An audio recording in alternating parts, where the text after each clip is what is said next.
Good morning to everyone and welcome to our Texas Association of African American Chambers Monday morning motivation. We are very pleased today to welcome the president of the NAACP for the state of Texas, Mr. Gary Bledsoe. As always, we want to thank our president for his efforts.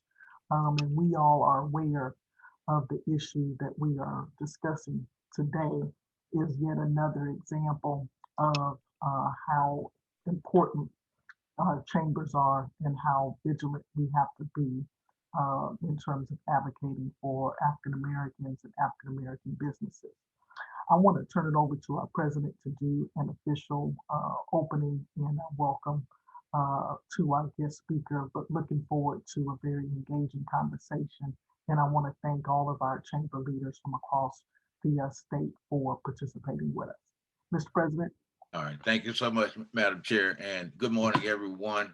As Courtney mentioned, we have particularly over the last 3 weeks, have been as an organization have been actively engaged in conversations around House Bill 6 and Senate Bill 7, characterized and accurately as voter suppression bills moving through the Texas legislature.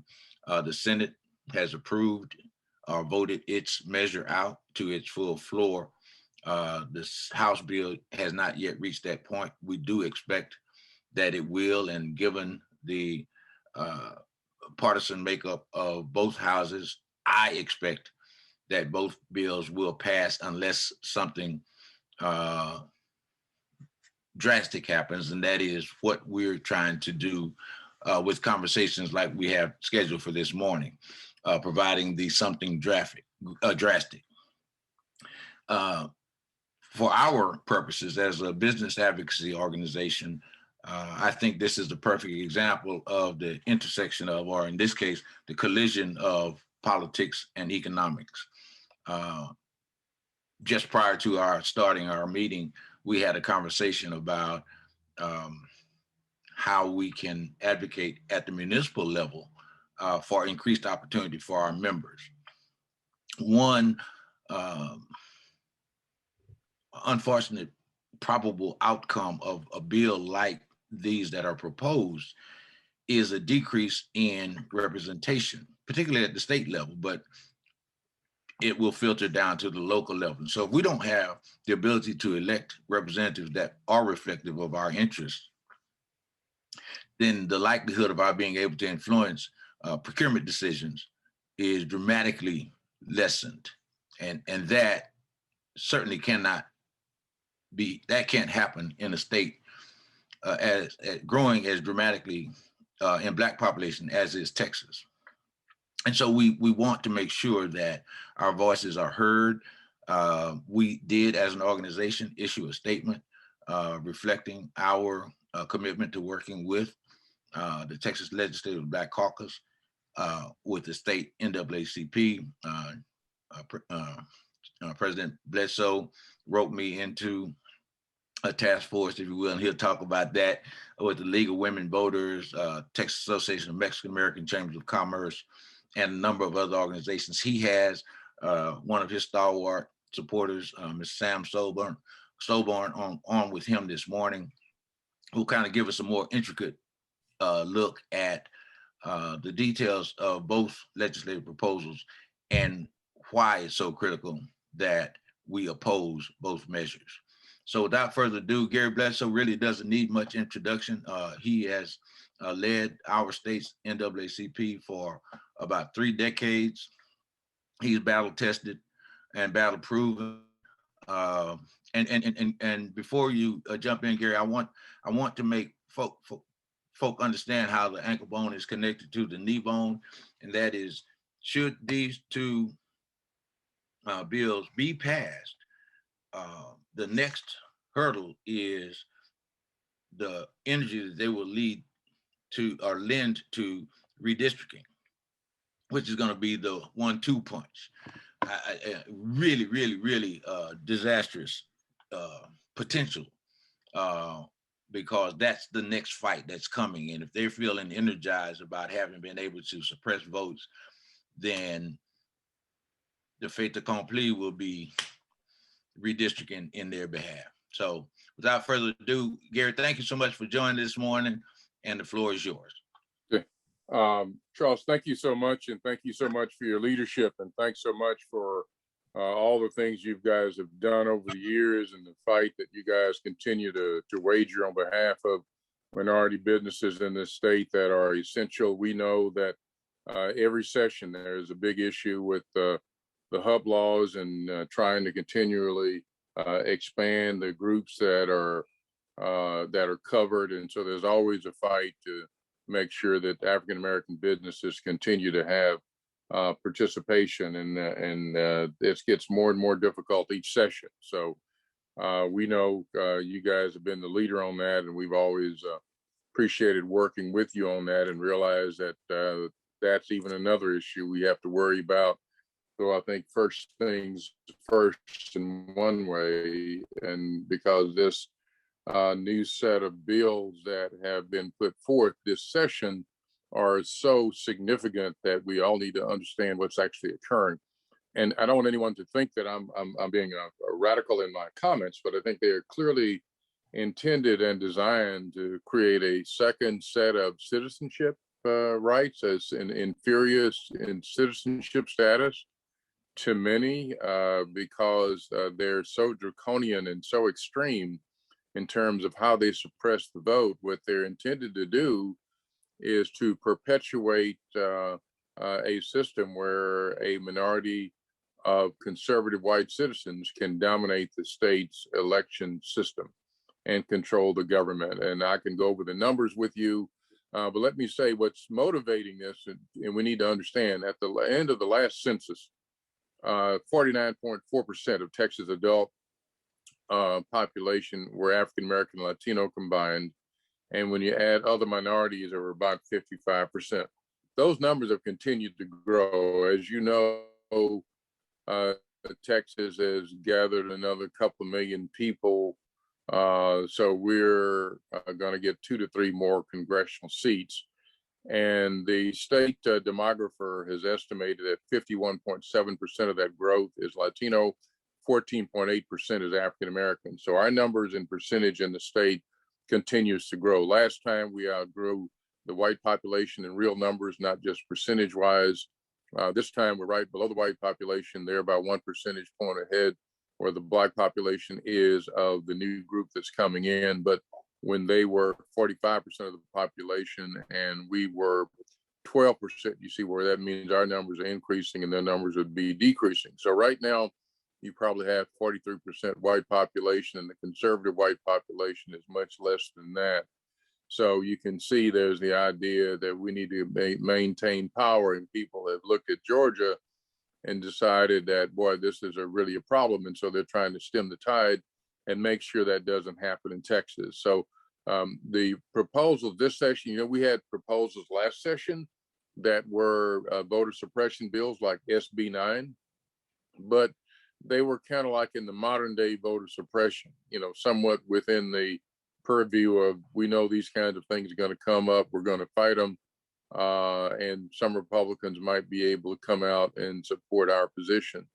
The ones this year would make the people in the 1923 legislature that passed the bill that said no black people could vote in the Democratic primary, they would be proud of these bills. These bills they're clear, they're draconian, they're pervasive.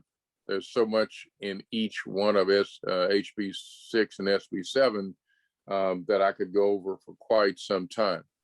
But I need to know too, though, there are about 40 voter suppression bills that are pending this session. And so we have to make sure that we keep our focus on all the bills, because some feel as though the strategy is to have us, it's kind of the rope-a-dope strategy, right? And have us focusing all of our attention on HB 6 and SB 7, while these other small bills that do the same thing, but just piece by piece, while those are being passed. So we have to keep our eyes on all of these bills. But I just want to let everyone know that this is not hype. This is not exaggeration. What we're saying is actually real. And so we're trying to use everything that we can to bring about some changes in the legislation. Now, I can share with you details on my personal analysis of the bills that we've sent out to conferences, or we can I put together. I'm working with the Black Caucus on things that can make the bills better because we're hearing that at least possibly the speaker doesn't really like what they're doing, and he knows what they're doing is wrong. But he doesn't have the latitude to shut it down, but there may be some latitude to make it not as harmful. And so we're proceeding with that. That's where you guys come in. What I understand is that there may be business groups that may be meeting with the speaker. And I think should meet with the lieutenant governor as well and go over aspects of the bills that are so problematic that hopefully they will pull back. It's as Mr. O'Neill said earlier, it's unlikely that they're going to back off altogether. So unless we find some way of being able to kill the bills, which we're looking at, there is a likelihood that some of these things are going to pass, and we have to take note of that. Now, you know, we as a state conference will be working with our national office and looking even at potential litigation should these things happen. So I think that we keep all those things in mind. But I think if you look at the study by the Perriman Group, where they say tens of billions of dollars are going to be lost in Texas because of this, and we know the lieutenant governor and the governors say that that doesn't matter to them, and they're telling the businesses to stand down. And what we understand from talking with some of the largest businesses in Texas, they say they're with us, but they're afraid to join into the campaign we have with the League of Women Voters, LULAC, with the task force that Sam and Charles are helping to head up to generate more businesses to support around the state. They say that that doesn't matter to them, but at some level we think it must, and that's why, you know, if you all reach out and are able to say we're business people and we see these things as extremely important to business, that we must have full citizenship participation for the people that come and patronize our businesses, because that just is good business, and the studies actually show that. I think that'll hopefully make a big difference. So what we're hoping is that everyone can go to the Democracy is Good for Business site that the League of Women Voters is hosting for LULAC, Texas NAACP, and the League, and that for the task force that Charles sits on, and sign your business up. Because what we're looking at is, at least if we can get numbers of small businesses, if we're not able to get the biggies, that's still a real plus that we want. And secondly, it would be great your executive committee and others were able to sit down and visit with the speaker and lieutenant governor. And I don't mean to be dismissive. We're asking all of our units to talk with the Republican reps and senators that are closest to them, even if they don't represent them directly. That's important. But these are such high stakes bills, and the low numbers on the bills, that we know these are embraced by state leadership. So no individual chair is going to buck the state leadership. So we can go and visit with them all day long, and they'll smile at us and say we're right. But until they get the green light from up top, these things are not going to change. That's just how it works with these bills.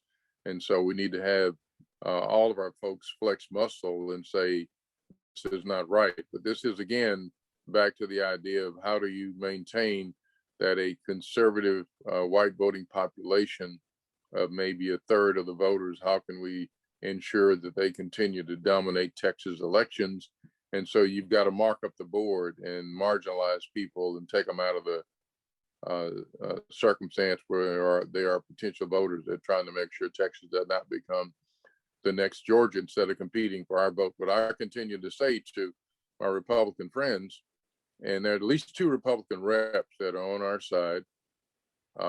Larson out of College Station is one. The other one wants to remain anonymous. But, at least 2. We're trying to work others. We had some Republican mayors and city council people come out in support of our position. And we think that's important. But these guys need political cover because we can see what might happen. We see what the Jerry Maddens and Todd Smiths and people like that of the world have kind of bitten the dust there because they were really conservative Republicans, but open-minded and listening to the facts and trying to come up with good public policy. So we worked with guys like that in the past, and they decided to just give it up because they could see the continued change in the Republican primaries, which makes it more and more difficult for people that are fact-based and that are thoughtful, even if they're conservative. It's harder for them to get reelected, and I think they see that. And we're looking for to avoid our state actually becoming under siege from a small minority group. Now, when we talk about other legislation, we have to understand that this dynamic is intended to create, again, let me just, I'm not radical, guys, but an apartheid system. Because now one of the bills that they just pulled back on was SB 11, and that was going to change the whole electoral or the judicial system in Texas. So they were trying to combine all of the courts of appeals, because what's happened is, even with conservative courts, sometimes the attorney general's positions have been so outrageous and absurd that even the state courts have turned the other way. And so what they're trying to do is to prevent that from happening. They pulled that bill back, but there's another bill that they have, I think it's 1526, that creates another Court of Appeals to handle all the sensitive political matters that come through. So if anything relates to being unconstitutional, a civil rights issue, you go to the special court. And so what they're trying to do is make sure that in the cases that we have, that the attorney general doesn't have to go into a neutral forum, that they'll have this forum that's set up to decide all these cases. And that's another way to do illegal things and get away with them, because you have a court that's set up and that's constructed and designed to where, all you have to do is have a position and you win just because you have that position, because it's going to be designed to take care of the conservative position. So that's a real threat. And we think it's unconstitutional, but it's already passed the Senate. And so we're really concerned about it. This whole thing is designed to operate together because of the fears. And so, again, like I said to the 3-judge panel, 2 Republicans and 1 Democrat during redistricting, we want Republicans to compete for our vote. We don't want to be, I think it's good for our community if Republicans and Democrats are competing for our votes. And that sometimes if you do compete for our vote, you may get the vote. Kay Bailey Hutchinson always got about 40%, and a couple of times over 40%, about 43% of the African-American vote. And that's huge for a Republican, but that's because she worked the vote. She co-sponsored legislation with Carol Mosley Braun and all that. So we don't just reject Republicans because you're Republican. Most of us are Democrats. I'm a Democrat. But I think that the discourse would be good for our community. And sometimes you look beyond that and support the individual. That's what I continue to try to say to the Republicans. They're so afraid of just the fact that our community is so consolidated on one side, but it is what it is. But I tell them, and I told the judge, I told the 3-judge panel, I pulled out in my final argument the Republican platform. And I went through the Republican platform during my argument. And I said, now, how can we support this? This says must kill affirmative action, kill all the programs like this HUB program that we have now, to kill the Voting Rights Act. All those things were in the platform. Now I'm saying, I may not be the brightest guy in the world, but I'm not that dumb. I'm a right thinking black man, and I can't support this, judges, and it's just true.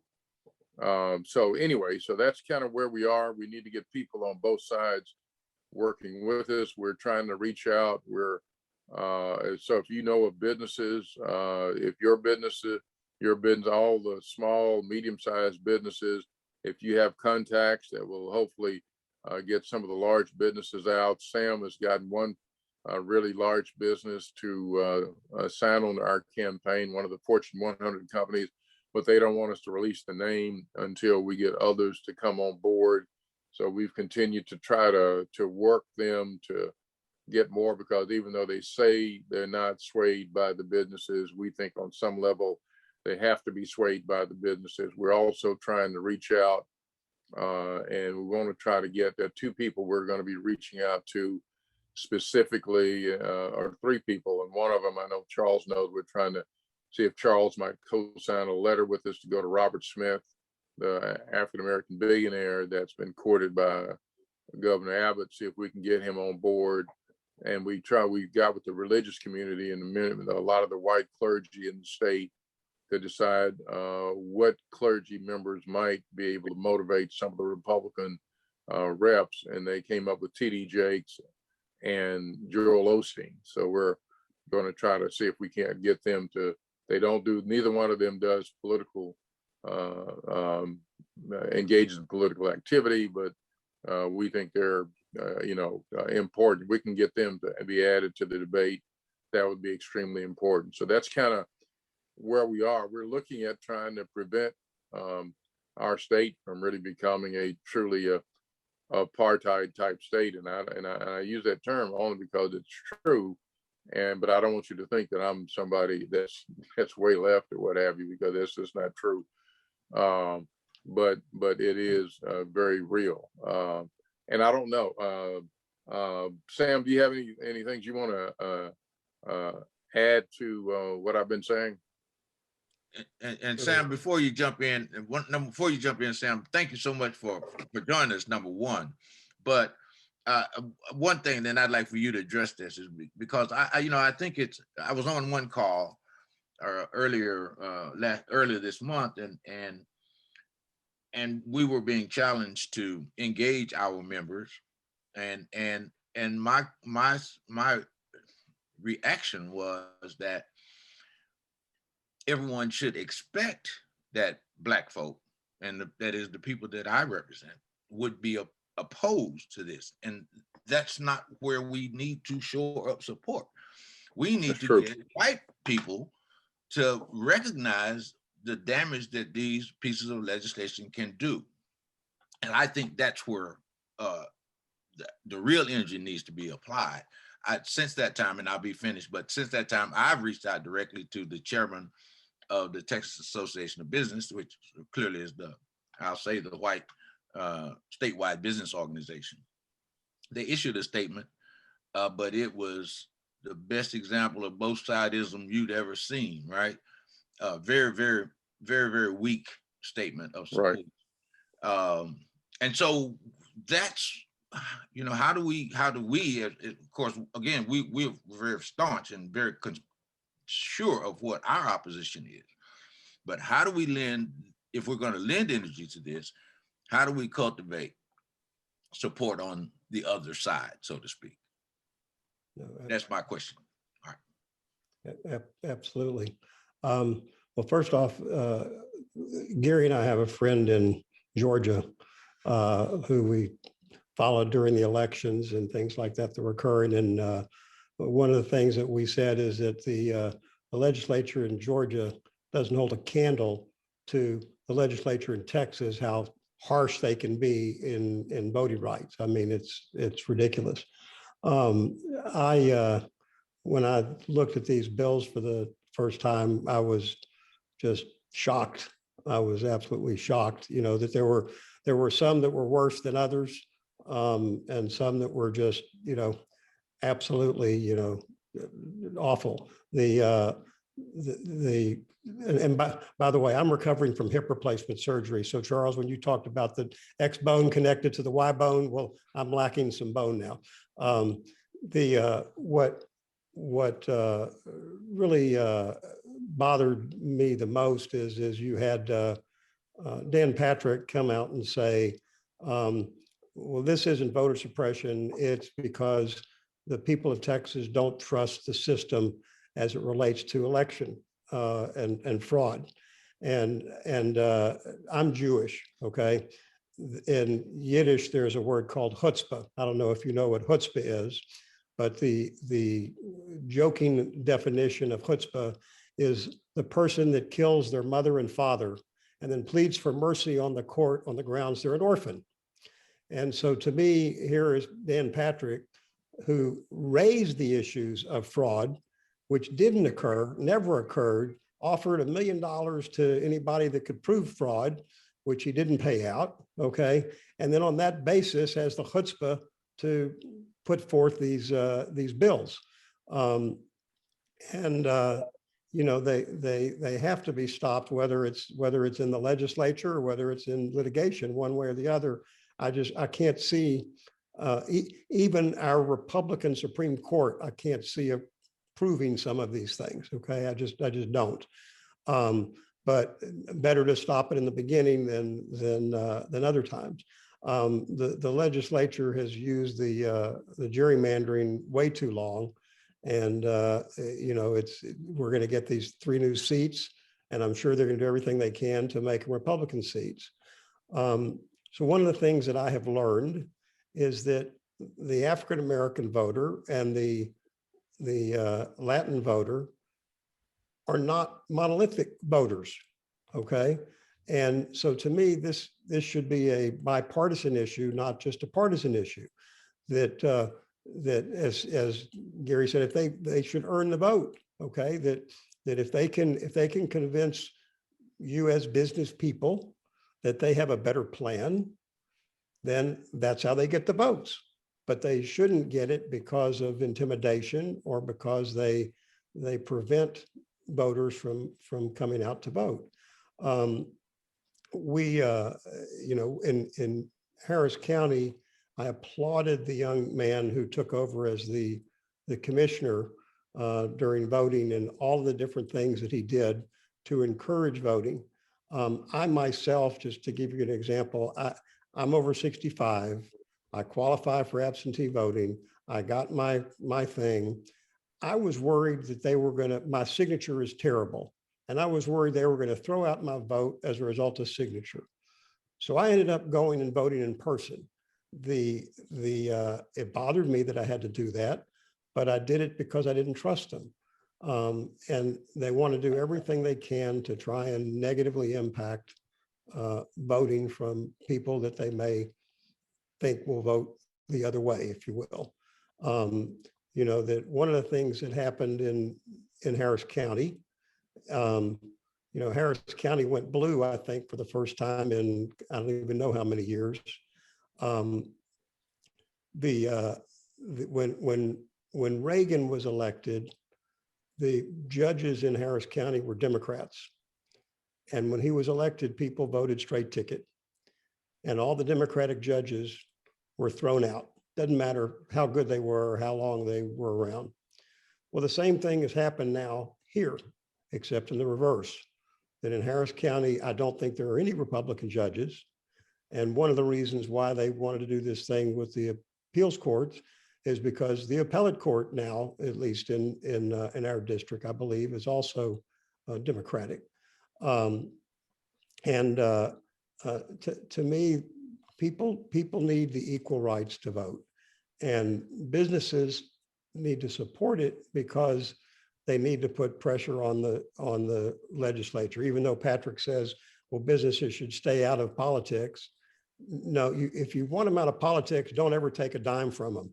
But if you're going to take any money from them, then you have to also listen to them, and you have to be able to respect that they have a right to say things. You can't talk out of both sides of your mouth. So to me, the businesses really need to step up. And I did talk to one major, probably, I won't say they're one of the largest employers in the state, but I would doubt that they weren't in the top 10. And they came out against the bathroom bill at the last legislature, and they came out vocally, and the bill obviously did not pass. Dan Patrick penalized them. They did business with the state, and he basically pulled all the business. And so these folks, while they really believe in what we're doing, are afraid that if they step into more specifics rather than general, they have made, it's a national company, they have made national comments, that Patrick will do things to him. This is a terrible way for anyone to feel, okay, that it's the same thing that it was under the Trump administration. If you went against them, you know, they tried to prevent things from occurring. And people should feel the ability to have civil discourse about all sorts of things to try and get to resolutions that are acceptable. You know, one of the things that I mentioned about the in a press conference about this bill on people being able to go into a precinct and be a poll watcher, I said they need to require that the poll watcher lives in the precinct. You know, that way you don't have somebody from Vidor coming into, you know, Dallas County or Harris County and going specifically to the minority neighborhood, carrying their weapon, which they'll be able to carry anyway, right, with their cell phone, and go up to you and start to record you. I mean, that's intimidation. I mean, it's just out and out intimidation. And so it has nothing to do with fraud. It has to do with intimidation. So I was very happy to join with Gary, even though I said, I just moved. I said, Gary, I had to move. I had to get ready for, I can't drive until probably 6 weeks, and had the hip surgery. I said, but I can't turn him down, okay? Because it's too important to turn it down. So, you know, we are contacting different people, and some we have success with, and some we have reluctance. As a businessman myself, you know, these folks can't influence me. Okay, they can do whatever they want to do, but I doubt there's anything they can really do that's going to negatively influence my business, because I don't deal with the state. But the companies that do, that becomes problematic for them. Now, I, as a businessman, I would choose to have a problem with my business rather than not stand up for this, but not everybody feels that way. And so part of my goal is to try and convince people that it's worthwhile to do so. And can we get enough large businesses that you feel cover that you can join and make a comment? One of the things that we did that I wanted to slow the bills down as much as I could to try and build some momentum. And so we have somebody who's helping us with that, to try and make sure that we can delay anything that we need to for some period of time. And our goal is to try and garner as much support, particularly support like myself, a white person who, you know, recognizes that this is not fundamentally fair and right to this state. I mean, there's no question, you know, as Gary pointed out, I'm in the minority in this state already, okay? And rather than sit here and look at it as a negative, you know, it's a function of, I need to get along with everybody that's in the minority, whether you're a person of color, whether you're, you know, gay, whatever it may be. You know, the issue is to try and get along with everybody and to try and come to situations that people can agree on. So if y'all have folks that need influencing, you know, that you'd like me to talk to, I will be glad to talk with them about trying to get things done.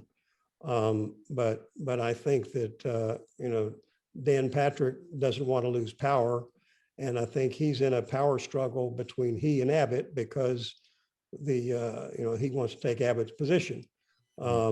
And so I recognize that, but that shouldn't get in the way of what we're trying to accomplish. So anything we can do to get more people involved, to put pressure on them. And we're not talking about boycotts, it's going to happen. Okay. We're not advocating it. The group that we have with LULAC and League of Women Voters, we're trying to take a positive spin, not a negative spin, so that businesses don't feel like they're joining in a boycott movement. Instead, they're joining a movement to try and protect their employees and provide opportunity for their employees. And one of the things that I mentioned is in the old days, lack of regulation and no income tax and things of that nature and tax incentives created the opportunity for businesses to move to Texas. That's no longer as important as it is having a workforce that feels comfortable living in that city. And whether that workforce is minorities or whether that workforce is white people that have moved from other areas, that they lived in California or they lived in New York, it's the same thing. They want to know that they live in a state that is, reasonable. I've teased my wife for years that Texas is a terrible place if you're a woman, the way they mistreat women in legislation. But we need to be able to overcome this. And the only way to overcome it is to be able to vote people out, both at the legislative level and the gubernatorial level, so that we can get some semblance of reasonableness in the legislature. If anybody has any questions to me, I'd be glad to answer. Sam, thank you very much. And President Bledsoe, thank you both for joining us. My name is Matt Houston. I serve as Vice Chair of TAC, but I'm also part of the NAACP Next Gen program, the national program. So I appreciate this intersectionality. And if you want to, Mr. Bledsoe, we're recording this and sending, we'll have a YouTube link. If you want to provide this to the Texas Council at NAACP, we can do that as well, just FYI. That'd be great. Thank you. Perfect. So I am monitoring the questions on the chat feature. Members, TAC members, if you have questions, please write them in the chat. The first question comes from our chair. And President Bledsoe, you mentioned a study on the effect voting has on business done by Pellman. Can you expand upon that and get an exact name of the study? It's the Perryman Group. So yeah, it's the Perryman, P-E-R-R-Y. And let's see here. I have, let's see here. There is, let's see here. There's an article, let's see here. And the Forbes magazine did an article on this about a week ago. I'm trying to think of the date, but look for a Forbes magazine article by Nicholas Perlman, or let's see here. Let me make sure I got that right. Nicholas Riemann, R-E-I-M-A-N-N, in Forbes magazine. Yeah. Thank you, Texas sir. could lose billions if voting restrictions become law, study finds. All right, what I'll do is I'll look that up and place it in the chat box. And Okay, Matt, yeah, I've got that on another computer. Otherwise, I'd put it in the chat box for this on a different computer.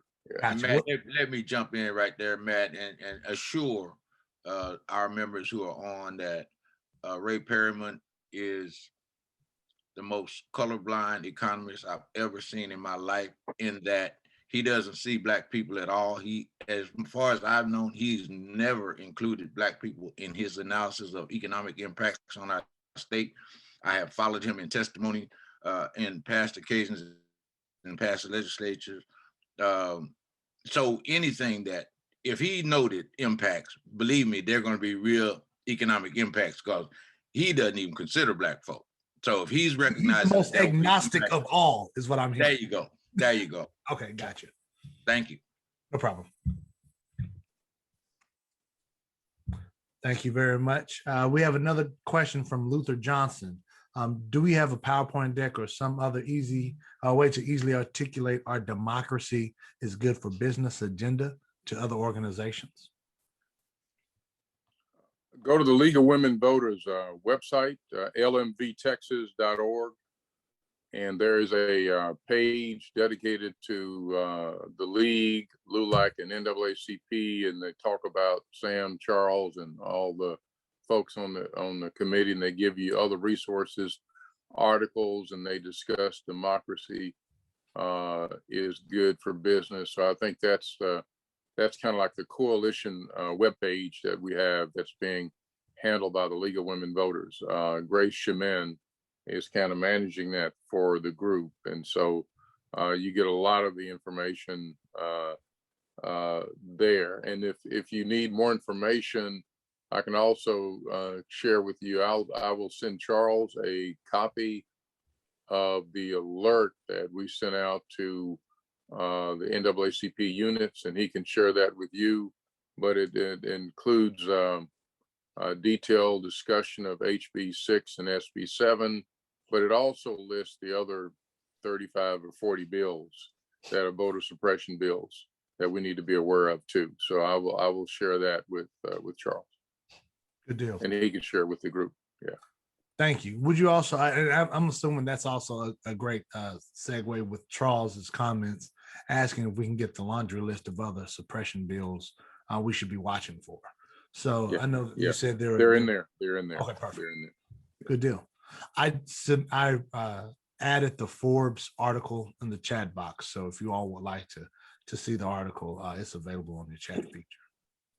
So Matt, the only problem with the other bills is that, from what I understand, there's a new one pops up every day.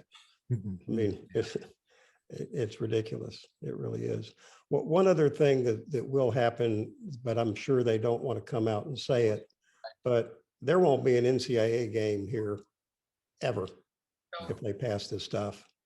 There won't be an NFL All-Star game or Super Bowl or any of that stuff happening here either. I mean, you already saw what took place where Major League Baseball, I guess, moved from Georgia to Colorado.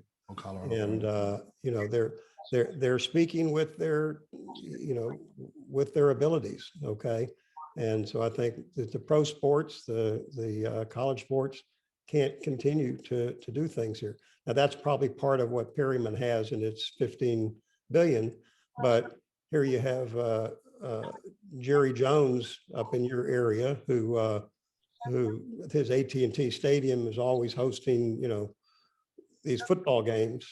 You know, he ought to join forces and try and get this stuff stopped, because they're going to stop going to AT&T Stadium. Exactly. Thank you. Thanks for that breakdown, because this is a great way that even people who are advocates or advocate for Black organizations or Black businesses can go across the aisle to their larger white counterparts and show the macroeconomic impacts in their businesses. Right. And I think that needs to be articulated. Good deal. Are there any other questions? What I will do actually is open the boxes up for open discussion. We have about 12 people on the call. So I want to change the view to our community view. And if there are any other questions, please unmute yourself, state your name. Brevity is key. We have about 8 minutes left. And I want to spend 4 minutes here on this time, and then we'll wrap up our call with our remaining 4 to 5 minutes. So are there any other questions for our speakers? I honestly think you all did a great job explaining. I learned a lot this hour, and I thought it was very beneficial for me to see the cross between Black advocacy organizations, Black business advocacy organizations in the state, and Black legal and civil rights organizations working together. And so I really strongly urge all of us to send this link to our networks to show, one, the partnership, to inform our community so that we can all figure out a plan together to work that. Ms. Guest, I see that you have a question. Yes, ma'am. You're on mute, or your microphone is muted.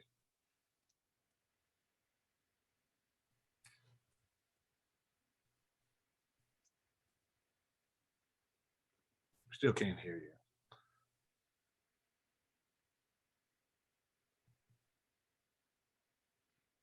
Uh-oh. Oh no. Okay. While she's trying to work on that, I do have a quick one that I'm sure you can speak on. When will this recording be available?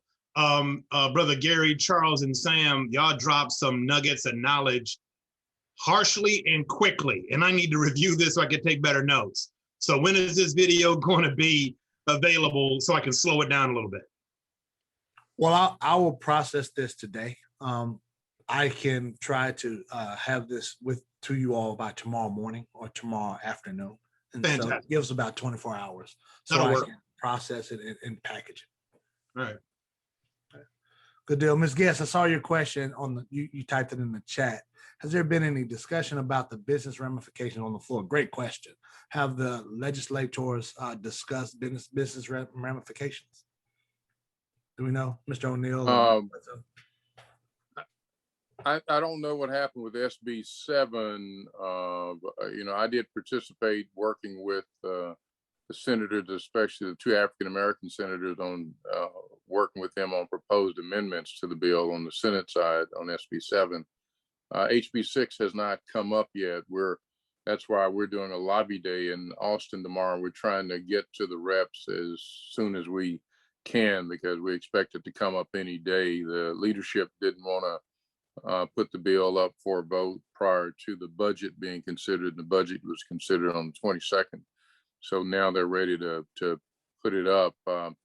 I presume that was mentioned. I know that Senator West and Senator Miles both do such an incredible job. I mean, they really have, and they're in very difficult circumstances over there. And I know they both put forth many amendments, and there was indeed a detailed and vigorous discussion over there. I don't know that specifically was mentioned, but I'd be surprised if it was not mentioned. That's one of the reasons why Ray Perryman did it, was so that it could be part of the debate and the discussion. So I think on the other side, we'll try to make sure. I'm glad you guys have said that. If you guys want to provide some things from your perspective that might be a lot more detailed than what we might provide because of your business insight.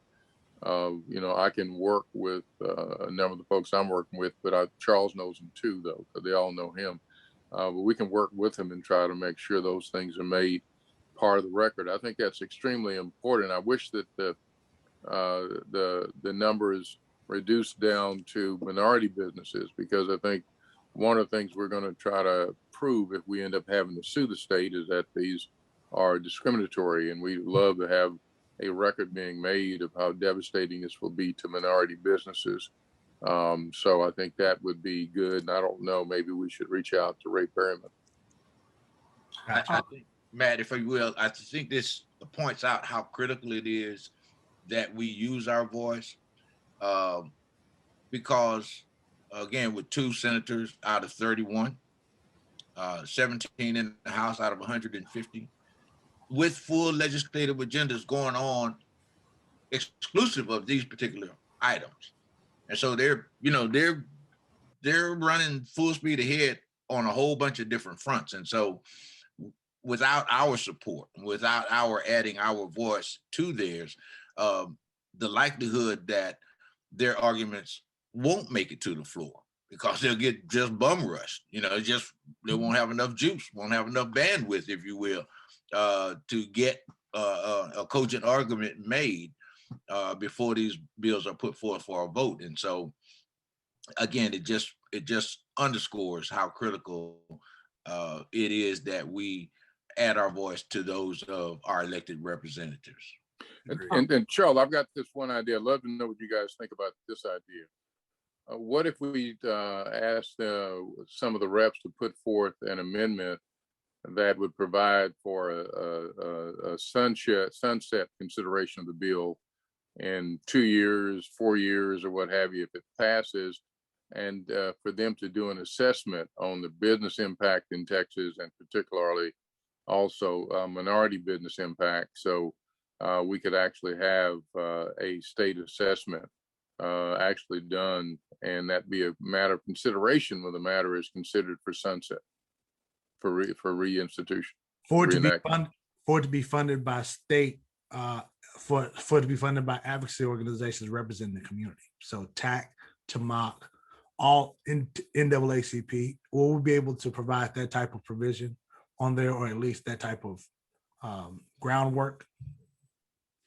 Well, I think that when we think this through, obviously a study like that would bear expense. And so the question is, who would do it? Is Perryman still affiliated with the LBJ school? I don't know. Okay, because I would think that we could probably get some economists with integrity associated, and we could probably set it up in that way. And I do know some, like Dr. Henderson at TSU does so many things that are similar in assessment. We could probably get it set up to where it's inexpensive to do within the state rubric. They probably wouldn't want to allow us to do it, any outside entity, even TAC or TMOC. But I think the sunset process would allow us to have input, right? Now they would probably never pass the sunset provision on this, but I think it'd be great argument. That's a way to get all this discussion out there, right? And so I was going to send over proposed amendments, and that sounds like maybe something that really ought to be considered. And if it's got germ premature on it as well, we could put together a whole group of amendments that would gender this kind of discussion on the floor and make it very clear. So I think we ought to join together in some proposed amendments that we send over and ask our Black Caucus members to tender for us. President Bledsoe, I appreciate you mentioning that point. My vantage point and viewpoint of it is that if it is going to pass, what pressure or what assistance are we putting on our African American leaders and friends in the Texas legislature to see how this can be modified? Are they up to really work this to be able to utilize whatever influence that they do have for these modifications? So I love this idea that you have of sunsetting the assessment. I think that makes good prudent sense. We may be able to get larger businesses also to be able to support something of that nature. My question is, you mentioned for tomorrow, I guess there is a visit to the Capitol. Can you share a little bit more about that visit and the goals of that visit on this week that we're having? We've been so concerned about trying to have the most contact with the legislators, the House members, before the vote on HB6. HB6 and SB7 are terrible. My personal assessment is HB6 is worse. And so we're trying to get to individuals prior to the vote. And the way they've done it so far this session is you don't know until a couple of days beforehand that a bill is actually going to be heard. And so we had heard through the rumor mill that it wouldn't come up before the 22nd. So we wanted to have some kind of advocacy day. Now, I know we have COVID and many of our units probably will not be participating. I think we'll have a nice critical mass of people there tomorrow. We won't have nearly as many as what we normally have, because we normally have ours on the same day that TAC has its, and we're all there together on the same day. But many of our folks are afraid of COVID and don't want to appear. But for those who've been fully vaccinated, or some of the younger ones who don't mind, I think that we know. So I do know that we're going to have, several chapters have indicated they're going to be there, but not that many. So what I'm asking him to do is, and I went over this with the executive committee last night to see if anybody had objection. I'm asking them to focus their time on the Republicans, because that's where the issues are. So I'm asking him, even if it's not your rep or your senator, if there's one nearby in your area that you might have influence over, you make an appointment to go talk to that Republican senator, that Republican House member, and assess where they are. And if they're not available, get their staff. And I'm asking everybody to drop by the Speaker's office and the Lieutenant Governor's office to do the same. And I think what Sam mentioned earlier is so true. The rubber meets the road with the Lieutenant Governor. Let's just be honest and be real about this. The Lieutenant Governor he's the quarterback in Texas. He calls the shots. No disrespect to the governor, but he's more powerful than the governor. And so if anybody is going to be able to authorize the change in this legislation, it's going to be the Lieutenant Governor, not the governor or what have you. It's going to be the Lieutenant Governor. And to the extent that the House has some influence, the Speaker of the House, we know we want to reach out to him as well. Not trying to take the governor off the hook, but I think everybody knows who the quarterback is, and that's the Lieutenant Governor. So we need to spend our time. So we're trying to go after the Republicans. We know at least two of them feel that way. You know, I've talked to some former Republican officials, and very highly positioned Republican officials, and they're all with us. One of them has kind of spoken out publicly, but we're trying to get what we can, and they realize that most of these guys are really afraid of primary challenges, and so that's the big issue that we're running into. So we realize that's one of the reasons why we need to try to also have the idea of trying to get them to modify the bill. So tomorrow we have our units trying to go and visit the Republicans. We're going to start out with a news conference. Rep Ron Reynolds, the vice chair of the Legislative Black Caucus, and it's going to be co-sponsored by the League and LULAC. And we're going to talk about both the voting bills primarily, but also the criminal justice legislation. We're hoping that the verdict up in Minneapolis might provide some impetus for some of the change. And so we know that so the George Floyd Act, the Bottom Gene Act, or the Crown Act are the three things that we are supporting. Yeah. Good deal. Well, thank you. Thank you very much for your presentation, President Bledsoe. Thank you, Sam, for your contributions and your context for us to understand how this is a statewide issue, and it's not just about the members of TAC, but all of our communities can work together to combat this voter suppression, because we collaboratively we can make moves. And so thank you all. Madam Chair or Mr. President, do you all have any other comments before we conclude, because we are approaching the hour mark of our program? Just a thank you to our speakers, and thank you to all of our chambers for being a part. Thank you. Thank you, Mr. President. Thank you guys for what you do, and I'm honored to be part of your meeting this morning.